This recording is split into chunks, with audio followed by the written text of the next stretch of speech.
The Tim Heale Podcast's Ordinary People's Extraordinary Stories. Welcome to the Tim Heale Podcast.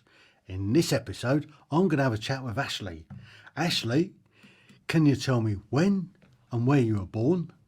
And if you could describe to me what it was like, where you grew up, the schools you went to, and the education that you received. Yeah, absolutely. So, hi there. My name is Ashlee Dozier, and I grew up in Florida. I am a Florida girl, but I grew up all over the state. So, my family is kind of a running joke that they moved back and forth between Miami and Orlando, Florida, like 5 times during my childhood. So, my older sister was born in Miami, and then I was born in Orlando, Florida. And then we moved back to Miami, and then back to Orlando, and then back to Miami again. And so really, I always tell people, when they ask where I grew up, I say both because it's really hard. I really like both of them were such a part of my childhood. So, and they're very different cities as well. So my youngest years were in Orlando, but I don't really remember those. And then growing up in Miami was an incredible place to grow up because it's such a diverse city. So really, you got, a ton of diversity, a ton of culture. Miami is just a very fast-paced city. And so it immediately obviously made me a city girl. And I've been that way, my whole life because of that. So I started school down in Miami. And because Miami at the time was very ahead in education and doing very well, when my family moved back up to Orlando, and they put me back I was in the second grade at that time. And they realized very quickly that I was kind of already advanced for that grade level. And so I ended up finishing the year in the 3rd grade. So kind of an interesting thing there to start, as a young child in 1 grade, but finish the year off in a different grade level. Because, I was a smart little kid, a smart little cookie, and had done so well in school in Miami that we realized I just wasn't being challenged. And not being challenged means that you get chatty Ashlee. So I would get into trouble because I was talking all the time in class and I was bored in class and everything. And, they really realized quickly that you had to really throw some tough stuff at me to be able to get me, interested. So was that the reason that you moved backwards and forwards, is because you got bored in class? No, or was it because of the Miami Dolphins? Those Miami Dolphins will make you cry, won't they? No, it was actually my mom's job and then my dad's job and then my dad going back to school and then my grandmother helping us. And so it was just kind of, family things just kept bringing us back and forth for different reasons. And so, but I did go to most of my, school, elementary school, middle school and everything, and high school in Orlando. So although we went back kind of home to Miami for all the holidays and summers and everything, my education was mostly in Orlando at that point. And I would say my mom moved us specifically to that area in Orlando. And this was in an area called Longwood or Altamont Springs, so that my sister and I could go to a high school called Lake Brantley High School, because at the time it was the #1 high school in the state. And my mom was a public school teacher. So of course she thought education was, most important. So, she found the school that she thought would be best for us. It was a school that had college credits that you could earn while you were still in high school. It was like one of the only ones in the state at the time. And so she just really believed that, giving us the best education possible would give us a kickstart. And I think she was right. It really, I had a phenomenal education, took a lot of college level courses while I was still in high school, and even went out to the community college and took some courses at night. So by the time I graduated high school, I was only 16 years old, and I already had a semester or 2 of college complete. So my mom did a great job, and that's, the benefit of being an educator's daughter. So did that stem from your days in elementary school? Yeah, I mean, my mom, because she was an elementary school teacher, and she put so much emphasis on school, she had me reading at a very, very young age. And all through school, like we said, we figured out that I just did better in school when I was challenged. So I purposefully took, the more difficult classes in school. I'm the type of girl that enjoys a challenge. I need to be pushed a little bit, which is probably why I'm an entrepreneur now, because it's the only thing that can really keep me on my toes as much as it does. So yeah, I would definitely say you could tell early on that I like, needed those challenges. I needed kind of the better education to keep me motivated. Uh-huh. So a little bit more about your elementary school then. Where was it? That was in Altamont Springs, in Florida. So it's kind of the northern Orlando area, in Florida. So I grew up, a neighbor to Mickey Mouse. Like Disney World was a part of our lives, as a child growing up. And my mom did a great job of, because my parents divorced when I was young, she also made sure that one of my elementary school teachers was a male figure, a male, so that I had a male figure. At the time, like daily. And so elementary school, I think, yeah, really provided a big, springboard for me, to continue my education in what we call the gifted program, here in the States. So an interesting question here is, because you've got like Disney World on your doorstep. Yeah. Now, lots of people, when they've got something amazing on their doorstep, they never go to it. Like if you live in a sort of coastal state where you've got beaches and all the rest of it, people never bother going to the beaches. Or if you've got great museums and stuff, people don't go. What about you guys? Did you get to go to Disney World all the time? Did you get concessions for being local? Or is it just it was there and you never bothered? No, we definitely, again, my mom being an elementary school teacher, she had that love for Disney and all things, magical for children. And so she really made sure that we had kind of a magical childhood, and she made sure Disney was a part of it. So yeah, we went to Disney often. Not always necessarily the parks. There are also, there's a lot more to enjoy about Disney, just different restaurants near the parks, and the fireworks. You can actually see some of the fireworks from different areas. And so if you go just in some of the parking lots or at some of the resorts or things like that, you can go watch the fireworks at Disney. So I grew up thinking that fireworks were a very normal, regular thing. And that all theme parks were as nice as Disney was. I mean, Disney really sets a standard that not many other places can meet. And I wasn't aware that that was even the case. But once I, grew up and started going to theme parks in other states, or seeing fireworks displays for the 4th of July, here in the US, or New Year's Eve or things like that, I was constantly disappointed at the sad fireworks shows, because Disney spoiled me growing up. So yeah, we definitely took advantage of Disney being in our backyard. So how far away is Warner Studios? Because I mean, I'll put my hand up. I've not been there yet. It's on the bucket list. I desperately want to go and see what I've been to Leavesden. I've been to Harry Potter World here in England, where it was actually done, and I've been around some of the sites that they've actually filmed it in. Cool. But I'd really want to go to Warner Brothers, to Harry Potter World there. Yeah. So ours is. How does that compare? So- and how far away is it? So Universal Studios is what we call it, the Warner Brothers that they own. That's the parks are called Universal Studios here. And it's shared between the Harry Potter world is shared between two different parks, Islands of Adventure and Universal Studios. So you actually have to get tickets into both parks to be able to see the entire Harry Potter world.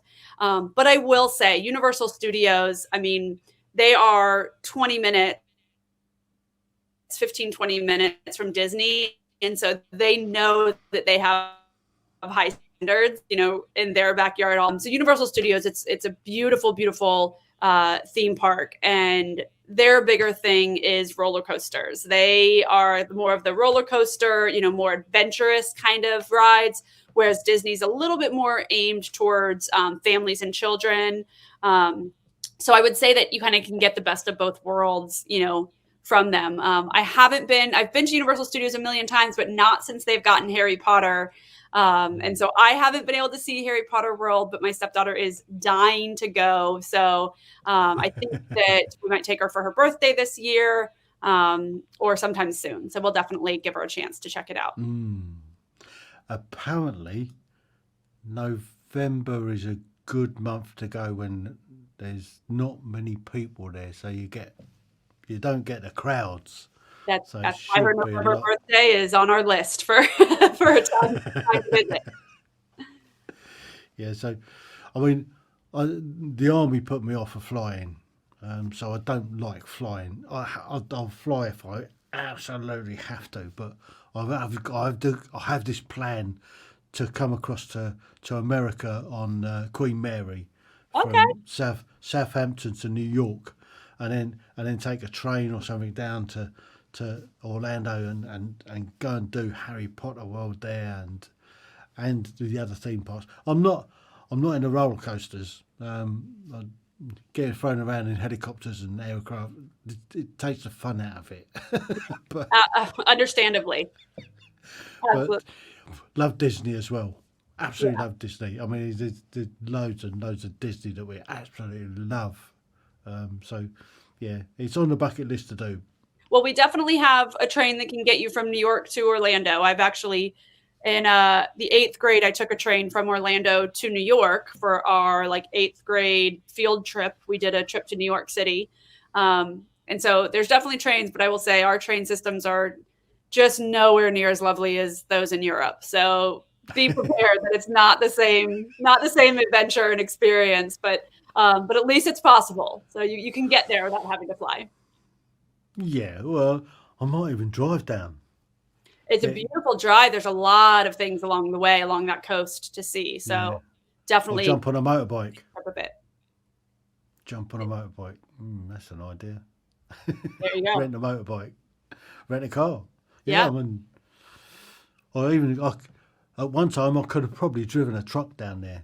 So I had a truck license and I did a lot of trucking in Europe. So, I mean, driving on the wrong side of the road is not a problem for me.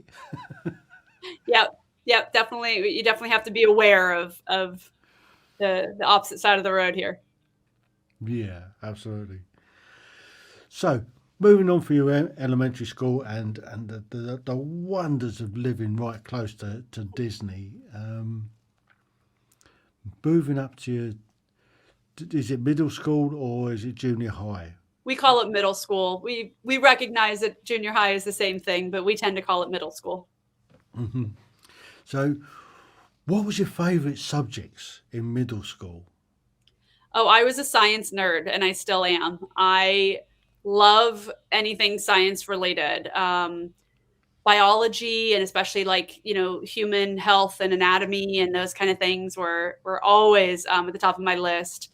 But I'm a Gemini, which this is something that I don't understand a lot about, the signs and your astrological signs, but I've been told over and over again that I am a true Gemini because I am both right-brained and left-brained. And that's apparently the thing for Geminis, is that they're the twins. And so they're both kind of that work hard, play hard, kind of dual personality mentality. And so I've been told that my right brain and left brain abilities, are kind of a part of that. So I have a lot of creativity. And so I loved, anything where I got to be creative also. I'm not a good artist, but I love classes, around, I took a shop class where you got to make things, I love working with my hands, anything creative like that. But then I would always come back to sciences and math and that sort of thing too. So I would say that, I was in general a good student kind of all around, just because I, could appreciate both sides of like the logical and the fantasy of the different classes. It's quite funny. I had a question, or no, I had a fun fact on my last show, and it was all to do with right-handed people is controlled by the left side of their brain. Mm-hmm. This is I true. thought that. And now left-handed people controlled by the right-hand side of the brain. Is that how it works? That is how it works. So if you're ambidextrous, you're controlled by both sides of your brain. Yep. And my fiance is ambidextrous. So, and I actually am to an extent. I can use my left hand I'm right-handed, but I can use my left hand for a whole lot of things.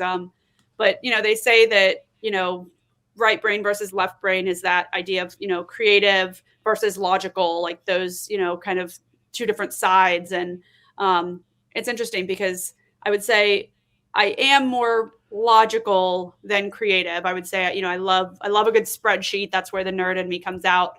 And my fiance, who is truly ambidextrous, but mostly left-handed, is an amazing creative, very, very creative person. So it means we make a good team. But that you can see both of those sides of kind of if people tend to love math and sciences or tend to love the arts. Yeah. Well, I'm not sure which side of my brain works, if at all.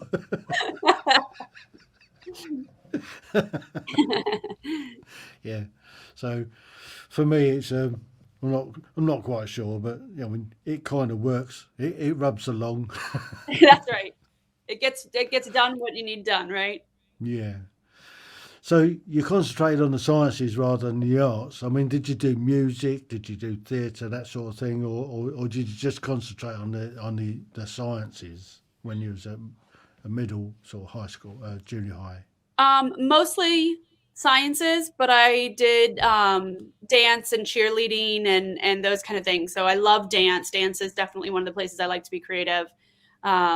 And then as I got into high school, I also took courses in like interior design, interior decorating. And so I got to really be creative in that way. And I love fashion design and beauty, and that's where my creative side really comes in, is through like design.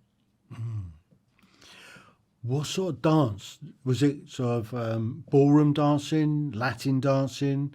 Was it hip hop, or what sort of dance did you really enjoy? So growing up in Miami when I was younger, definitely mean that Latin dancing, salsa, bachata, those kind of things were always around. And so I learned to salsa when I was young. But it definitely wasn't the ballroom type of salsa. It was definitely more of the, backyard party at my, Latina friends' houses type of dancing. And hip hop dancing as well. That's usually what goes along with cheerleading. So with cheerleading, it was a lot of hip hop dancing, a little bit of jazz. But I would say kind of more, yes, those faster paced dancing versus slower paced or ballroom or ballet or anything like that. I really liked the fast paced music. Excellent. So what was the worst subject at school? Which one did you not want to get up and go to school for? English.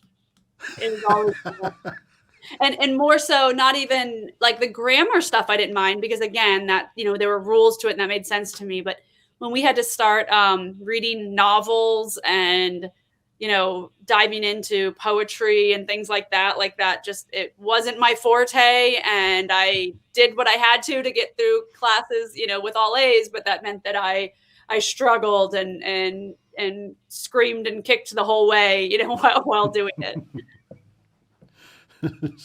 So you didn't quite brush up on your Shakespeare then? I definitely didn't. No, it was one of the cliff notes, like what's the quickest way to learn this stuff without having to dive too deep into it. I definitely tried to take the easy route when it came to that kind of stuff.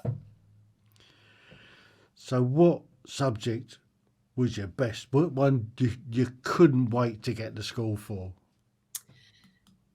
In middle school and before that, I would definitely say the sciences. That was always, I loved being able to do science and experiments and learn about that kind of stuff. But as I got a little bit older, when I got into high school, that's when interior decorating. I loved that class. I took it all 4 years. That was my extracurricular elective course that I got to pick myself. And so while I was, still very into sciences and taking college level science courses, I was also taking courses in interior decorating because it was just something I enjoyed doing. So it was kind of my reprieve, it came easy, and it was just kind of it wasn't as challenging in the same way that sciences were. And though I liked the challenge of science, I also liked, the creativity of design. So how many times did you redesign your bedroom? I know. I'm usually in my office when I do my interviews and everything, but tonight because it's a little bit later here in Florida, and so I'm at home already, and so I'm doing my interview from my bedroom. And yeah, this bedroom I definitely did a whole lot with. I have a black wallpapered walls back behind me because I just love like a dramatic wall. And so yeah, it's definitely something that I love to do whenever we move into a new place. I go all in on decorating and redesigning, spaces and really making it feel like home and making it feel personalized for us.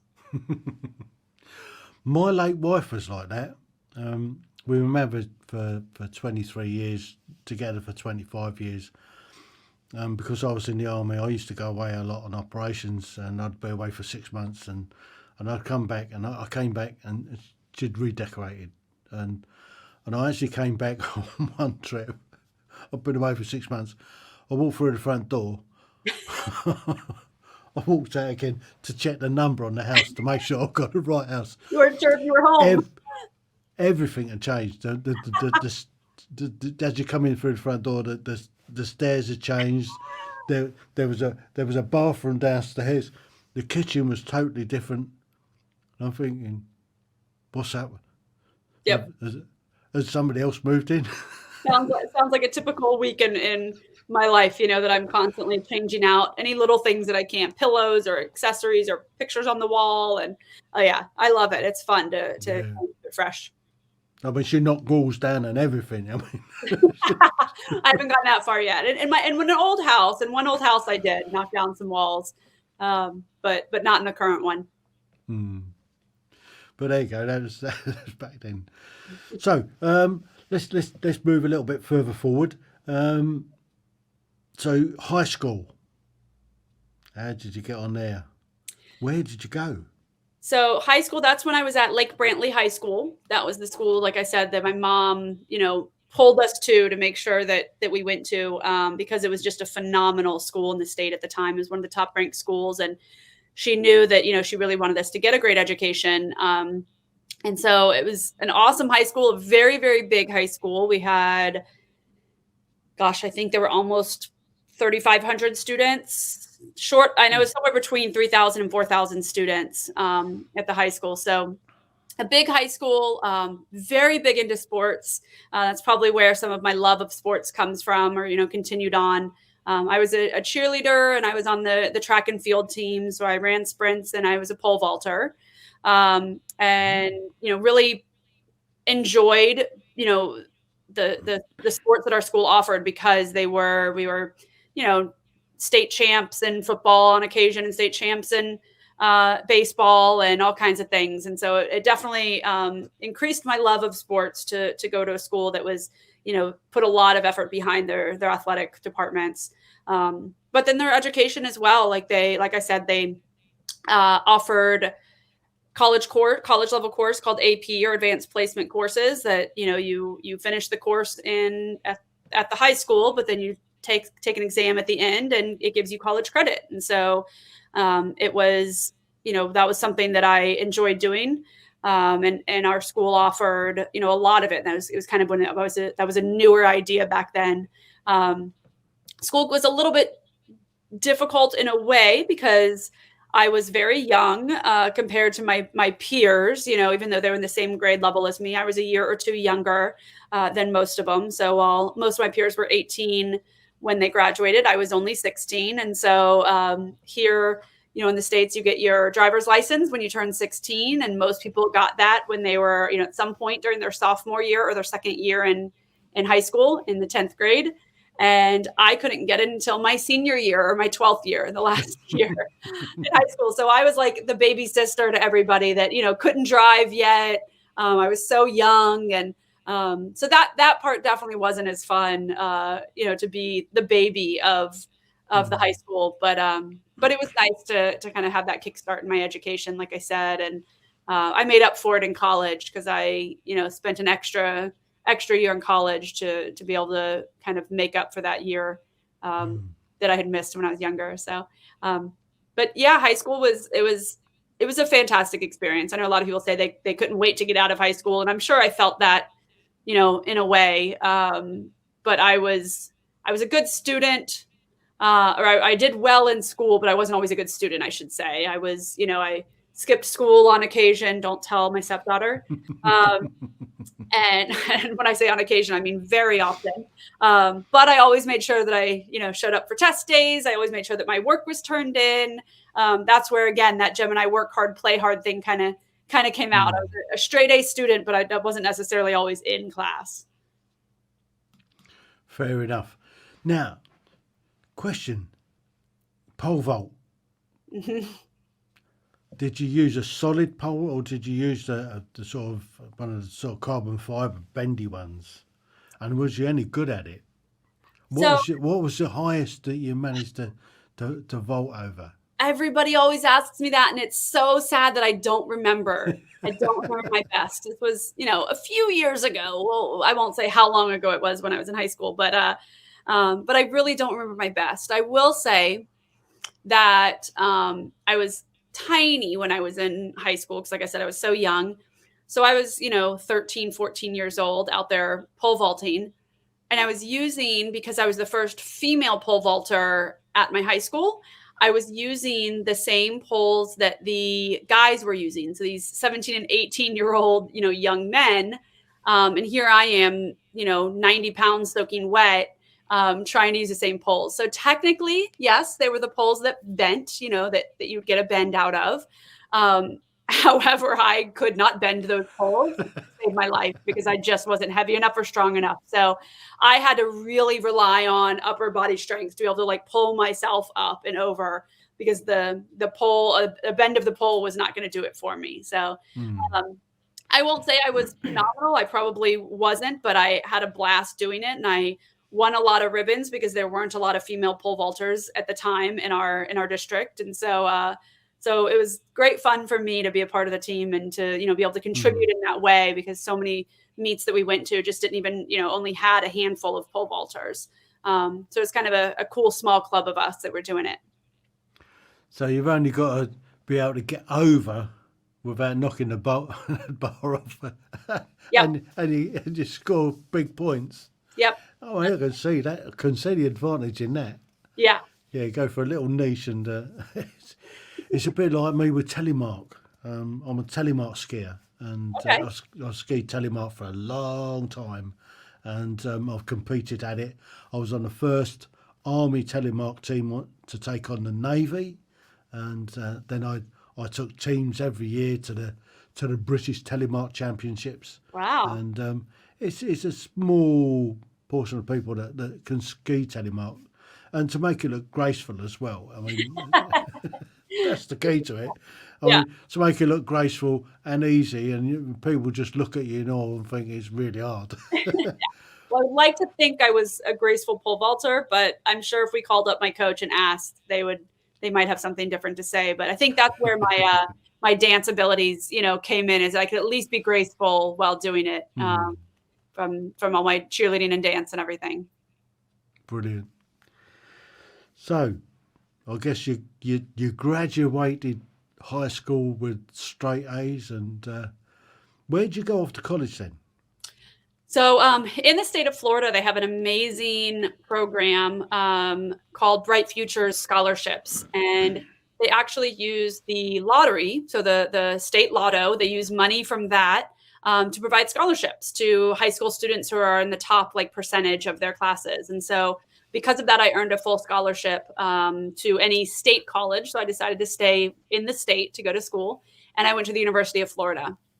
And I am a huge fan of my university. We are the Florida Gators, and we are, again, obsessed with sports. We have a long history of, championships and everything and all of the sports, that we are a part of at the University of Florida. So I had not only another phenomenal education. We are, I believe, the University of Florida this past year, I think, was the top 3 public university in the country. And at the time, I know we were kind of around the top 10. So it's just continued to climb after I left. But it's rare to get a university that has, very, very high academics and very high, I guess, kind of, fun levels as well with like sports and everything. We were named the #1 party school in the country while I was there 1 year too. So again, I was continuing on with that idea of having, an excellent education, but having a lot of fun while doing it. So was that classed as an Ivy League university, or? So it's not considered Ivy League. It's what they have started to call a public Ivy. So it is not an Ivy League school. It is a public school and part of the state system. But because of how highly ranked it is, they have kind of an elite, group of colleges and universities that they consider public Ivies. So it has recently been considered a public Ivy. And it is getting harder and harder to get into. It's, a really difficult university to get into now. And although I'm sure others that went to other universities in the state would say otherwise, we are the top university in the state and we're proud of it. Brilliant. So what did you major in? What was your major? And did you do a minor as well? So what year? Because it changed often. So when I first got there, I knew I wanted to do something in medicine. That's where the sciences, background came in. I loved medicine and health and sciences. So I started off pre-med, but I realized quickly that I didn't want to be in school for another 10 or 12 years. I was wanted to get through a little bit quicker than that. And so I changed my major to nursing because my sister became a nurse, and I thought, okay, this is a great way, to stay within that field. And I actually, while I was doing nursing, I decided to double major. So I added a second major, not a minor, but 2 majors because I'm crazy. And that was in public health and health sciences. So it kind of allowed me to have the public health side of things and, health sciences and the science behind health. And then the medicine side of things, with the nursing program. I did also minor in Spanish because I knew so much of it from, living in Miami because the city is mostly bilingual. And so I wanted to continue learning it. And my sister and I decided to study abroad 1 semester in Spain together. So my sister and I lived in Spain together to continue to study Spanish. And I hate to say my Spanish is miserable now because I don't use it enough and practice it. I really have to keep practicing to keep up with it. But that minor in Spanish at least came in handy. And then I ended up actually dropping the nursing major eventually because when I was taking my nursing classes and then taking my health sciences classes, I realized how much I really loved the health sciences even more than the nursing. The science of health and medicine was more interesting to me than the actual, and this sounds awful, but the actual taking care of patients like in the hospital. I wanted to do things to help prevent people from getting in the hospital in the first place. So I wanted to educate people and, learn a lot more about health education and prevention and public health and kind of how to make, different populations more like healthier as a whole versus, waiting for one person to get sick and having to care for that one person. Mm. Yeah, well, I can see where nursing sort of just has that sort of, bedpans and that sort of thing. Do you know what I mean? Again, Yeah, sort and I will say, I could see the attraction of not doing it. And I would say once you're past nursing school, you really don't do a lot of that anymore. They make you do it a lot in nursing school. Once you're past nursing school, you're definitely, not dealing with that nearly as much. But yeah, nurses now, I look at nurses and man, I have so much respect for them. My sister is a nurse practitioner and she's currently in school to go back to get her doctorate. My stepdaughter's mother is a full-time nurse. And I have so much respect for nurses because it is a very hard job. And I don't know if I would have been good at it because it is very different from the, health education or public health side of things that I went into. But I certainly appreciate people who, it takes a very special person to be able to be a nurse, because they really go, far beyond what is asked of them typically. Absolutely. So, I guess you graduated with a major in public health. It technically was health science education, but yes, my concentration was in public health. Yeah. So, what was your first job when you left university? Well, I actually decided to stay and get my master's degree because they offered to pay for the degree at the university if I stayed. So I'd figured a free master's degree is not a bad deal. So I stayed at the university and got my master's degree in health education and behavior. So still in the same, lines of public health.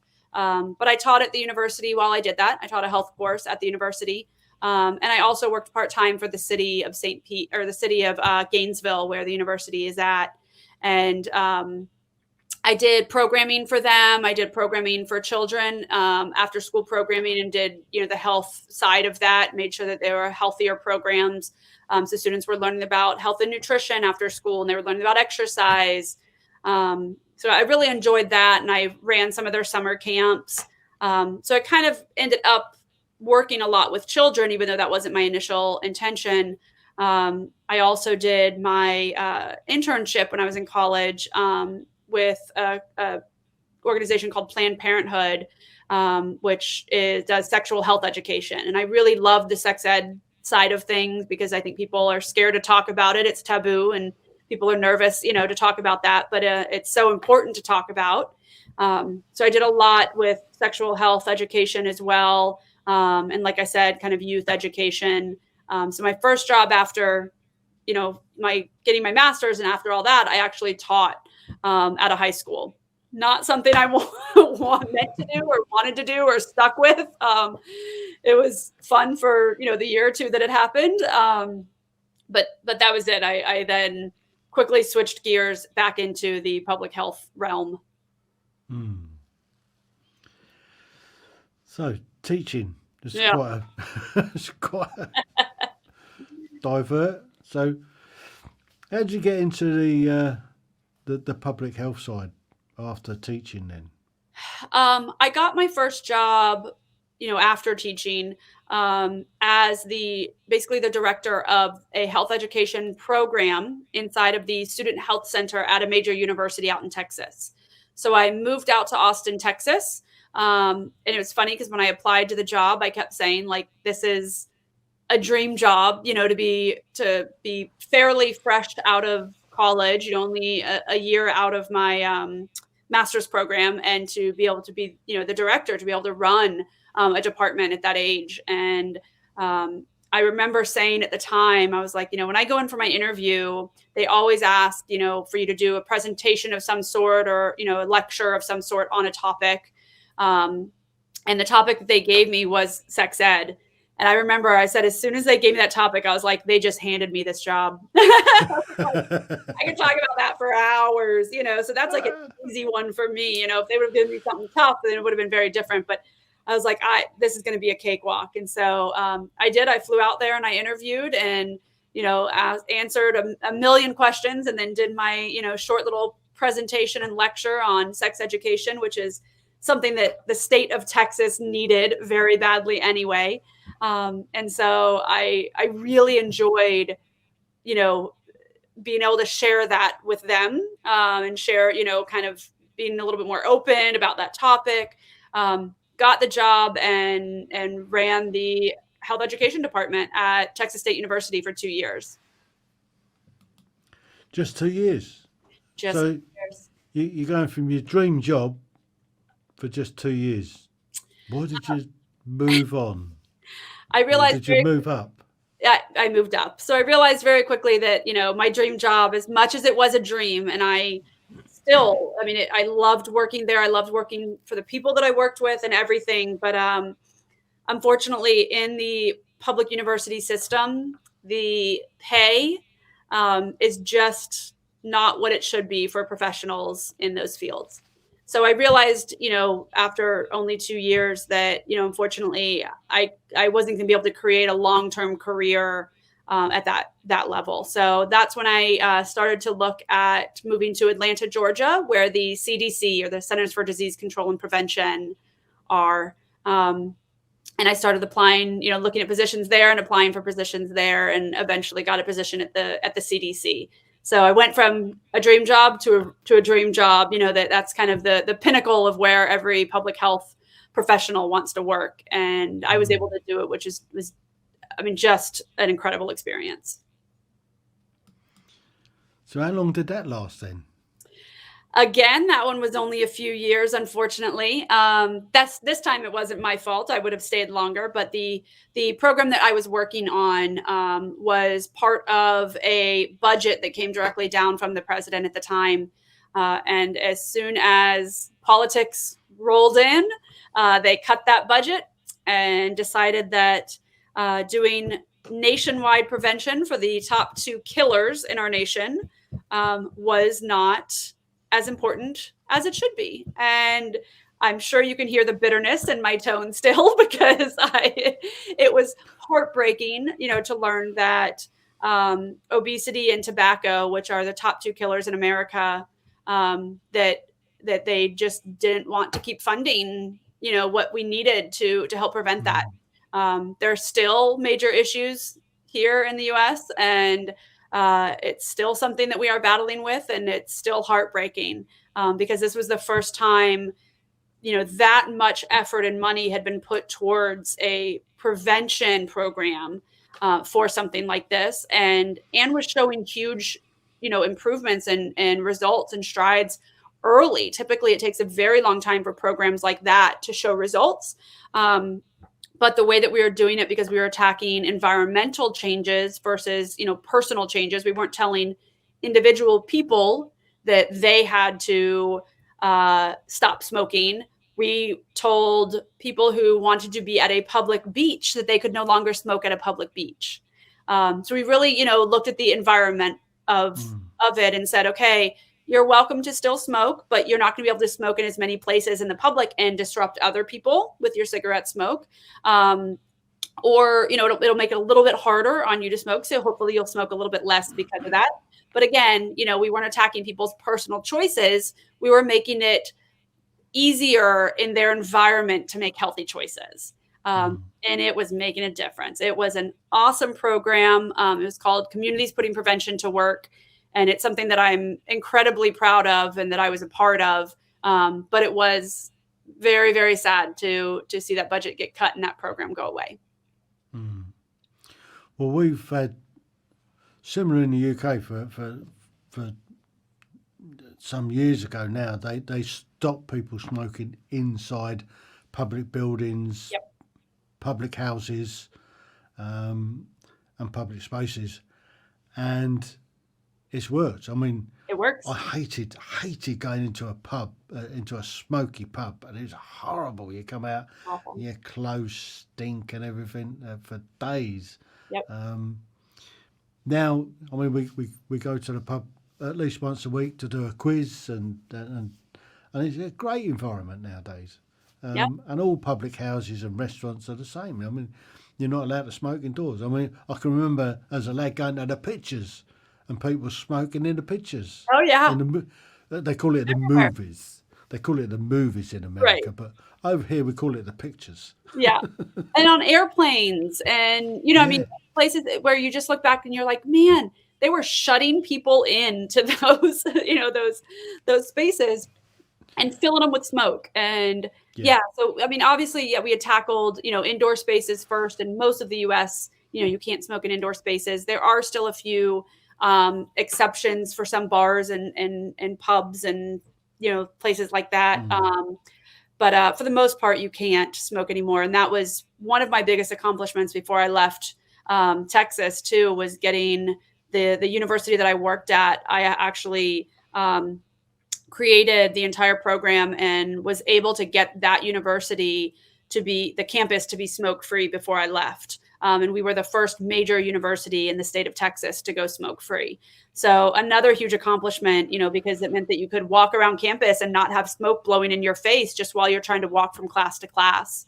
It makes a difference, when the environment's healthier. A huge drop in, heart conditions and asthma attacks and all these things when, you're just not surrounded by those toxins. And so it's really cool to see. But now we're lucky enough that, most indoor spaces are smoke-free. Most public beaches and public parks and things like that are smoke-free, but we still have work to do. There'll always be work to do. However, I mean, we've made massive, massive strides over the last 20 or 30 years. Absolutely. In helping people to kick the habit. I mean, it's a terrible habit to start with. I mean, it is. But there you go. Anyway, right. Bring us a bit more up to date then. So they cut that program. Yeah. I'm not going to ask which president it was or which administration, but let's move forward. Let's bring you more up to date. Yeah. What are you up to? So after that, I actually I was in a relationship at the time, and I started a business with my boyfriend, who became a fiance, who then became the ex because the relationship turned abusive. And so I was with him for about 6 years, and we finally realized that we could no longer be together, that it was, a very unhealthy relationship. And I left the relationship, put everything that I owned in a storage unit, and I went and backpacked around the world by myself for about 4 months. So I just did a huge solo life-changing backpacking trip. Went to 12 different countries in those 4 months. And so I was moving fairly quickly most of the time. But I wanted to see as much as I could, because I knew that it was probably one of the only chances I had, to travel that way. That, I didn't have anything holding me back at home. I had enough in savings that I could do that.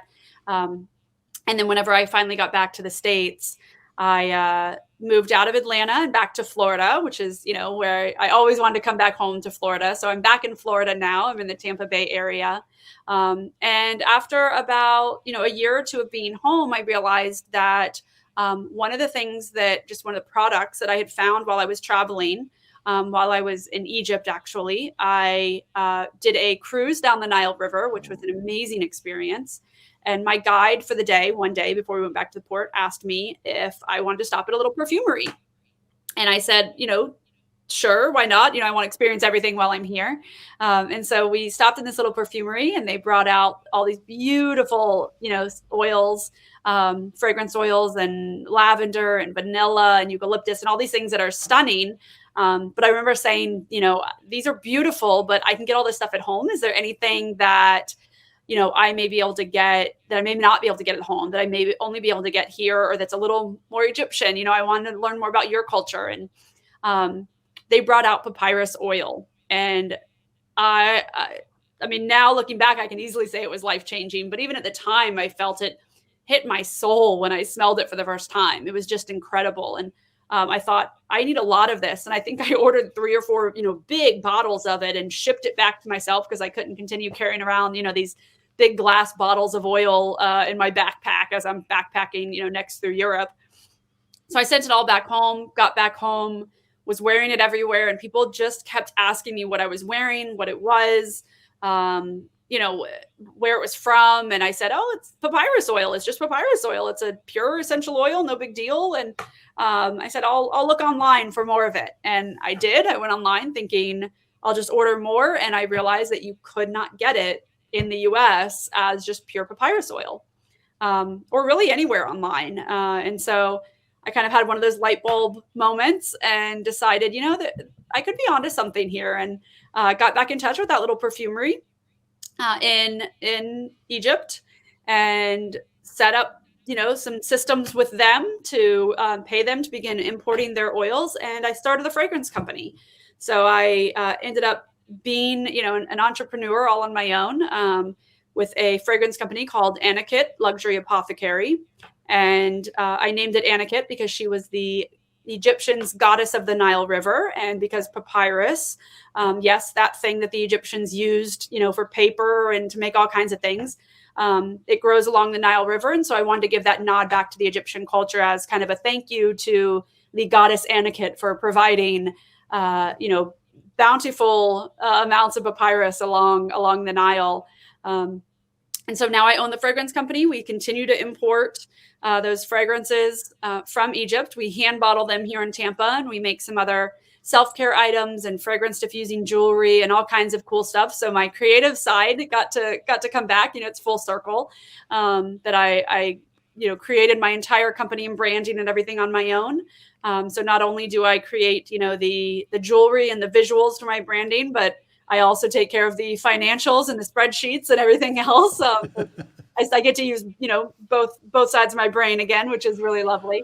So now I just work, I live in Tampa Bay, and I run my business and live with my amazing fiance, who I get to marry in March of next year. And we have our my stepdaughter, our daughter, half the time, and she's a fantastic little thing. So I have to say, life is good now. We made it through the hard times with COVID and everything, as a small business owner, but we made it through. And so it's really cool to, be standing tall after going through something like that, and to own something that you're very proud of. Brilliant. And you got that just through traveling. Yeah, that's what I always say, that, it's crazy. It was definitely serendipity that I, was able to find this product, because I, was just off traveling the world. I had no itinerary. I had no plan. I wasn't doing, I wasn't going anywhere special. I just was hopping around and just happened to end up in that perfumery, and found something that I fell in love with, and I felt like other people should be able to experience. And so it has become a huge passion for me to introduce people, to these rare Egyptian fragrances they're beautiful, and they're unique, and it introduces people to the Egyptian culture, which I love because it's a beautiful culture. And so it's something, like I said, that I'm proud of now. It's really cool for something like that to come out of, just travels. Yeah. I mean, Egypt's a great country. I've been there a few times. Yeah. And I've done the bit down the Nile. I've done Cairo, Alexandria, Valley of the Kings, and all the rest of it. Yeah. It's a fascinating country, and I've also gone from there across to the Sinai, and then up into Jordan, and yeah. So it is a fascinating part of the world. It is. And I tell people all the time, if you ever get a chance to visit Egypt, it is not on enough people's bucket lists, because it is there's nowhere else like it in terms of, that the culture and the history and the architecture, and, that these people built thousands of years. I mean, it's just stunning. Yeah. Mind you, they have had their problems with terrorism, and that has damaged their industry. They absolutely have. And when I was there, they said a lot, that they were very, very thankful. They'd ask me where I was from. And when I said the States, they were like, oh my gosh, thank you for coming to visit. We need more tourists. We want more tourists. It was actually by far the most hospitable country that I visited. It was very, very kind. People were very, very happy to have me there, because they need the tourism. And so as long as you are planning it right and being safe and everything, it can be a safe place to travel. If you do it right. And so definitely worth it, to hire a guide and have, help with that kind of thing as you're going around, especially if you don't speak the language, but definitely worth visiting. Well, Ashlee, you have been an absolute star. Well, thank you. I've really, really enjoyed our chat. Thank you. I did too. This was wonderful. I appreciate it. You are most welcome. The Tim Heale Podcasts. Ordinary people's extraordinary stories.